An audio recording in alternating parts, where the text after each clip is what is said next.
ನಮಸ್ಕಾರ ಸ್ನೇಹಿತರೆ, KSET 2025ರ notification release ಆಗಿ ನವೆಂಬರ್ 2ರಂದು ಎಕ್ಸಾಮ್ ಕೂಡ ನಡೆದಿತ್ತು.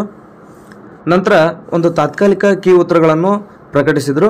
ಈಗ ಆ ಒಂದು ತಾತ್ಕಾಲಿಕ ಕೀ ಉತ್ತರದಲ್ಲಿ ಸ್ವಲ್ಪ ಬದಲಾವಣೆಯಾಗಿ ಪರಿಷ್ಕೃತ ಕೀ ಉತ್ತರಗಳನ್ನು ಬಿಡುಗಡೆ ಮಾಡಿದರೆ, ಅದರಲ್ಲಿ ಕೆಸೆಟ್ನಲ್ಲಿ ಒಟ್ಟಾರೆ 33 ವಿಷಯಗಳೇನಿದೆ ಆ 33 ವಿಷಯಗಳ ಒಂದು ಅಭ್ಯರ್ಥಿಗಳಿಗೆ ಸಂಬಂಧಪಟ್ಟಂತೆ ಈ ಒಂದು GK ಪೇಪರ್ ಎಲ್ಲರಿಗೂ ಕಾಮನ್ ಆಗಿ ಇರುವಂಥದ್ದು. ಆ ಒಂದು GK ಪೇಪರ್ನಲ್ಲಿ 3 ಗ್ರೇಸ್ ಬಂದಿರುವಂಥದ್ದು ಮತ್ತು 2 ಪ್ರಶ್ನೆಗಳ ಕೀ ಉತ್ತರ ಬದಲಾಗಿರ್ತಕ್ಕಂಥದ್ದು. ಇದು ಎಲ್ಲ ವಿಷಯಗಳಿಗೆ ಸಂಬಂಧಪಟ್ಟಿದ್ದಾದರೆ, ಇನ್ನು ಕೆಲವು ಸಬ್ಜೆಕ್ಟ್ಗಳು ಅಂದರೆ ನಿಮ್ಮ ಆಪ್ಷನಲ್ ಸಬ್ಜೆಕ್ಟ್ ಏನಿರುತ್ತೆ ಅಥವಾ PG ಕೋರ್ಸ್ನಲ್ಲಿ ಮಾಡಿರ್ತಕ್ಕಂಥ ಏನು ಸಬ್ಜೆಕ್ಟ್ ಇರುತ್ತೆ ಆ ಸಬ್ಜೆಕ್ಟ್ ಅಂದರೆ ಆ ವಿಷಯಗಳು ಕೆಲವು ವಿಷಯಗಳಿವೆ, ಆ ವಿಷಯಗಳಿಗೆ ಆ ವಿಷಯಗಳಲ್ಲಿ ಗ್ರೇಸ್ ಕೂಡ ಇಲ್ಲ ಮತ್ತು ಕೆಲವು ಕೀ ಉತ್ತರಗಳು ಕೂಡ ಬದಲಾಗಿಲ್ಲ. ಅಂದರೆ ಯಥಾಸ್ಥಿತಿ ಈಗೇನು ತಾತ್ಕಾಲಿಕ ಕೀ ಉತ್ತರಗಳನ್ನು ಬಿಟ್ಟಿದ್ದಾರೆ ಆ ಒಂದು ತಾತ್ಕಾಲಿಕ ಕೀ ಉತ್ತರದಲ್ಲಿ ಯಾವುದೇ ಬದಲಾವಣೆಯನ್ನು ಮಾಡಿಲ್ಲ ಅಂಥೇಳಿ ಈಗ ಕರ್ನಾಟಕ ಎಕ್ಸಾಮಿನೇಷನ್ ಅಥಾರಿಟಿ ಅವರು ಸ್ಪಷ್ಟನೆಯನ್ನು ನೀಡಿರ್ತಕ್ಕಂಥದ್ದು. ಹಾಗಾಗಿ ಆ ವಿಷಯಗಳು ಯಾವುವು ಅನ್ನೋದನ್ನು ನಾವು ಈ ಒಂದು ವಿಡಿಯೋದಲ್ಲಿ ನೋಡ್ತಾ ಹೋಗೋಣ. ಅದಕ್ಕೂ ಮುಂಚೆ ಯಾರೆಲ್ಲ ನಮ್ಮ ಯೂಟ್ಯೂಬ್ ಚಾನಲ್ಗೆ ಸಬ್ಸ್ಕ್ರೈಬ್ ಮಾಡ್ಕೊಂಡಿಲ್ವೋ ದಯವಿಟ್ಟು ಸಬ್ಸ್ಕ್ರೈಬ್ ಮಾಡ್ಕೊಳ್ಳಿ. ತಾವಿಲ್ಲಿ ನೋಡ್ಬೋದು 12/11/2025ರಂದು ಹೊರಡಿಸಿರ್ತಕ್ಕಂಥ ಒಂದು ಪ್ರಕಟಣೆ ಇದು. ಯಾವುದಕ್ಕೆ ಸಂಬಂಧಿಸಿದೆ ಅಂತಂದರೆ ಸಹಾಯಕ ಪ್ರಾಧ್ಯಾಪಕರ ಅರ್ಹತಾ ಪರೀಕ್ಷೆ ಅಂದರೆ ಕೆಸೆಟ್ 2025ರ ಪರಿಷ್ಕೃತ ಕೀ ಉತ್ತರಗಳನ್ನು ಪ್ರಕಟಿಸುವ ಬಗ್ಗೆ ಅಂತೇಳಿ ಒಂದು ಪ್ರಕಟಣೆಯನ್ನು ಹೊರಡಿಸಿರುವಂಥದ್ದು. ನೋಡಿ, ಸಹಾಯಕ ಪ್ರಾಧ್ಯಾಪಕರ ಅರ್ಹತಾ ಪರೀಕ್ಷೆ 2025ನ್ನು ದಿನಾಂಕ 2/11/2025ರಂದು ಅಂದರೆ ನವೆಂಬರ್ ಇದೇ ತಿಂಗಳ 2ನೇ ತಾರೀಕು ಎಕ್ಸಾಮನ್ನು ನಡೆಸಿದರು. ಪತ್ರಿಕೆ 1 ಮತ್ತು ಪತ್ರಿಕೆ 2ರ ಒಟ್ಟು 33 ವಿಷಯಗಳಿಗೆ ಕೀ ಉತ್ತರಗಳನ್ನು ಕರ್ನಾಟಕ ಎಕ್ಸಾಮಿನೇಷನ್ ಅಥಾರಿಟಿಯವರ ಒಂದು ವೆಬ್ಸೈಟ್ನಲ್ಲಿ 4/11/2025ರಂದು ಪ್ರಕಟಣೆ ಮಾಡಲಾಗಿತ್ತು. ಆ ಒಂದು ಕೀ ಉತ್ತರಗಳಿಗೆ ಕೆಲವರು ಆಕ್ಷೇಪಣೆಗಳಿದ್ದಲ್ಲಿ ದಿನಾಂಕ 6/11/2025ರ ಸಂಜೆ 3ರ ಒಳಗಾಗಿ ಕಳಿಸ್ರಿ ಅಂತೇಳಿ ಕಾಲಾವಕಾಶವನ್ನು KAದವರು ನೀಡಿದರು. ಅದರಂತೆ ಕೆಲವು ಸಬ್ಜೆಕ್ಟ್ಗಳಿಗೆ ಈ ಆಕ್ಷೇಪಣೆಗಳು ಒಗೆದು ಸಮಂಜಸವಾದಂಥ ಆಕ್ಷೇಪಣೆಗಳಿದ್ದಲ್ಲಿ ಅದನ್ನು ಕನ್ಸಿಡರ್ ಮಾಡಿ ಪರಿಷ್ಕೃತ ಕೀ ಉತ್ತರಗಳನ್ನು ಬಿಟ್ಟಿದ್ದಾರೆ.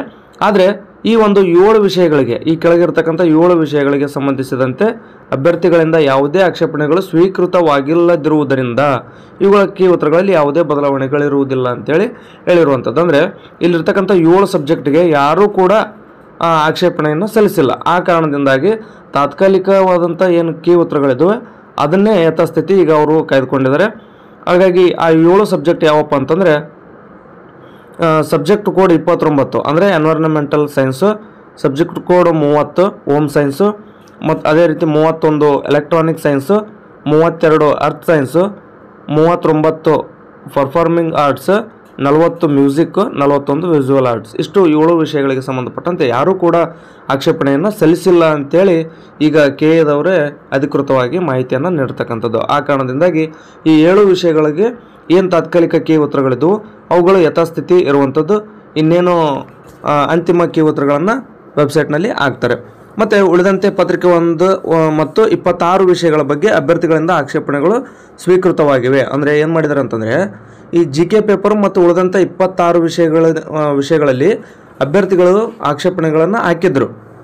ಆ ಆಕ್ಷೇಪಣೆಗಳನ್ನು ಸ್ವೀಕರಿಸಿದಂಥ ಒಂದು KAದವರು ಆ ಸಮಿತಿಯ ಮುಂದೆ ಇಟ್ಟು, ಅಂದರೆ ತಜ್ಞರ ಸಮಿತಿಯ ಮುಂದೆ ಇಟ್ಟು ಅವುಗಳನ್ನು ಪರಿಶೀಲನೆ ಮಾಡಿದ್ದಾರೆ. ಆ ರೀತಿ ಪರಿಶೀಲನೆ ಮಾಡಿದಂಥ ವಿಷಯ ತಜ್ಞರ ಸಮಿತಿ ಶಿಫಾರಸು ಮಾಡಿದೆ. ಆ ಶಿಫಾರಸಿನಂತೆ ಬೇರೆ ಬೇರೆ ವಿಷಯಗಳು ಮತ್ತು GK ಪೇಪರ್ಗೆ ಸಂಬಂಧಪಟ್ಟಂತೆ ಕೀ ಉತ್ತರಗಳನ್ನು ಪ್ರಾಧಿಕಾರದ ವೆಬ್ಸೈಟ್ನಲ್ಲಿ ಪ್ರಕಟವನ್ನು ಮಾಡಿರ್ತಕ್ಕಂಥದ್ದು. ಅಂದರೆ ಅಭ್ಯರ್ಥಿಗಳು ಆಯಾ ವಿಷಯಕ್ಕೆ ಸಂಬಂಧಪಟ್ಟಂತೆ ಕೆಲವು ಪ್ರಶ್ನೆಗಳಿಗೆ ಒಂದು ಆಕ್ಷೇಪಣೆಯನ್ನು ಸಲ್ಲಿಸಿದರು. ಆ ಆಕ್ಷೇಪಣೆಗಳನ್ನು ಈ KAದವರು ಒಂದು ತಜ್ಞರ ಸಮಿತಿಯನ್ನು ರಚನೆ ಮಾಡಿದರು. ಪ್ರತಿ ಸಬ್ಜೆಕ್ಟ್ನಲ್ಲಿ ಬಂದಂಥ ಆಕ್ಷೇಪಣೆಗಳನ್ನು ಎಲ್ಲ ತಜ್ಞರ ಒಂದು ಸಮಿತಿಯು ಪರಿಶೀಲನೆ ಮಾಡಿ ಅದು ಸರಿ ಇದೆಯೋ ತಪ್ಪಿದೆಯೋ ಅನ್ನೋದನ್ನು ನೋಡಿಕೊಂಡು ನಂತರ ಆಯಾ ಸಬ್ಜೆಕ್ಟ್ನಲ್ಲಿ ಎಲ್ಲಾದರೂ ತಪ್ಪಾಗಿದ್ದರೆ ಅವುಗಳನ್ನು ಸರಿ ಮಾಡ್ತಕ್ಕಂಥ ಒಂದು ಕೆಲಸವನ್ನು ಮಾಡಿ ಈಗ ಪರಿಷ್ಕೃತವಾದಂಥ ಕೀ ಉತ್ತರಗಳನ್ನು ಕೂಡ ಬಿಟ್ಟಿದ್ದಾರೆ. ಜೊತೆಗೆ GK ಪೇಪರ್ನಲ್ಲಿ ಕೂಡ 3 ಗ್ರೇಸು ಮತ್ತು 2 ಪ್ರಶ್ನೆಗಳ ಕೀ ಉತ್ತರಗಳು ಬದಲಾಗಿರ್ತಕ್ಕಂಥದ್ದು. ಅದು ಎಲ್ಲ ವಿಷಯಗಳಿಗೆ ಅಂದರೆ ಎಲ್ಲ ವಿಷಯಗಳಲ್ಲೂ ಕೂಡ ಕೆಸೆಟ್ ಬರೆದಂಥ ಅಭ್ಯರ್ಥಿಗಳಿಗೆ ಒಂದು ಜಿ ಕೆ ಪೇಪರ್ ಸಂಬಂಧಿಸಿದಿರೋದ್ರಿಂದ ನಾನು ಪದೇ ಜಿ ಕೆ ಪೇಪರ್ ಬಗ್ಗೆ ಸ್ವಲ್ಪ ಜಾಸ್ತಿ ಹೇಳ್ತಾ ಇದ್ದೀನಿ. ಒಂದು ಸೂಚನೆಯನ್ನು ಅವರು ಕೊಟ್ಟಿರ್ತಕ್ಕಂಥದ್ದು ಏನಪ್ಪ ಅಂದರೆ ಕೆಸೆಟ್ 2025ರ ಎಲ್ಲ ಪತ್ರಿಕೆಗಳಲ್ಲಿ ಅಭ್ಯರ್ಥಿಗಳಿಂದ ಆಕ್ಷೇಪಣೆಗಳು ಸ್ವೀಕೃತವಾಗಿ ಪರಿಷ್ಕೃತ ಕೀ ಉತ್ತರಗಳು ಪ್ರಕಟಗೊಂಡ ಪ್ರಶ್ನೆಗಳನ್ನು ಹೊರತುಪಡಿಸಿ ಉಳಿದೆಲ್ಲ ಪ್ರಶ್ನೆಗಳ ಕೀ ಉತ್ತರಗಳು ದಿನಾಂಕ 4/11/2025 ಪ್ರಾಧಿಕಾರದ ವೆಬ್ಸೈಟ್ನಲ್ಲಿ ಪ್ರಕಟವಾದಂತೆ ಇರುತ್ತವೆ. ಅಂತಂದರೆ ಈಗೇನು 2 ಬದಲಾಗಿರ್ತವೆ, 4 ಬದಲಾಗಿರ್ತವೆ, ಆ ರೀತಿ ಬದಲಾದಂಥ ಅಂದರೆ ಆ ರೀತಿ ಪರಿಷ್ಕೃತಗೊಂಡಂಥ ಕೀ ಉತ್ತರಗಳನ್ನು ಹೊರತುಪಡಿಸಿ ಉಳಿದಿದ್ದೇನಿದೆ ಅದು 4ನೇ ತಾರೀಕೇನು ಅವರು ತಾತ್ಕಾಲಿಕ ಕೀ ಉತ್ತರಗಳನ್ನು ಬಿಟ್ಟಿದ್ರೆ ಅದನ್ನೇ ಅಂದರೆ ಇಲ್ಲಿ ನೋಡಿಲ್ಲ ಅದೇ ಏನು ಪ್ರಕಟ ಮಾಡಿದ್ರು ಅದರಂತೆ ಇರುತ್ತವೆ ಅಂಥೇಳಿ ಈಗ ಅವರು ಮಾಹಿತಿಯನ್ನು ನೀಡಿರ್ತಕ್ಕಂಥದ್ದು. ಆ ನಿಟ್ಟಿನಲ್ಲಿ ಎಲ್ಲ ವಿಷಯದ ಅಭ್ಯರ್ಥಿಗಳು ತಮ್ಮ ಒಂದು ಸ್ಕೋರನ್ನು ಇದೊಂದು ಸಾರಿ ಚೆಕ್ ಮಾಡ್ಕೋಬೇಕಾಗುತ್ತೆ.